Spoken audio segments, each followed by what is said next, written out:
الحمد لله رب العالمين الرحمن الرحيم مالك يوم الدين إياك نعبد وإياك نستعين اهدنا الصراط المستقيم صراط الذين أنعمت عليهم غير المغضوب عليهم ولا الضالين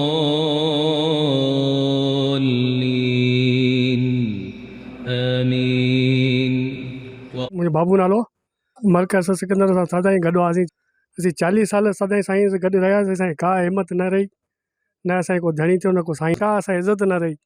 उहा पार्टी छॾे असीं हाणे जामशोर इताद शामिल कया आहियूं। वार्ड नंबर 1 खां थाणू बुला खान। असां पहिरियां मलिक असद सिकंदर ग्रुप में हुआसीं, हाणे उनखे असां अलविदा करे छॾियो। असां मलिक चंगेज़ जे ग्रुप में आया आहियूं। जामशोर इताद में शमूलियत असां पूरी भट बिरादर कई आहे। असांजो को बि माना कहिड़े बि क़िस्म जी का बि मदद हुननि न कई। इन हिसाब सां असां जामशोर इताद में शमूलियत करे छॾी। अस्सलाम वालेकुम। मां शहर मां पियो ॻाल्हायां भट फ़कीर मलिक साहब सां सदाईं गॾु हुआसीं। हींअर असां सां को बि मसइलो थियो त असांजा घर वैरान थी विया, किरी विया। असां लाइ को बि केर बि असांजे दर ते कोन बीठो अथव तव्हां सां कहिड़ो मसइलो। असां लाइ कंहिं पुछा कोन कई। अॼु सुधो सभु ॻाल्हियूं करे साईं चङे सां असीं गॾियासीं आयासीं। असां सभु ॻाल्हियूं हुन सां गॾु आहियूं। वोट टम सभु असां लाइ को बि कंहिं बि सोचियो कोन। असां सभिनी जणे जणे खे मिनथूं कयूं, असां सां मदद कयो। असां लाइ को बि थी कोन बीठो।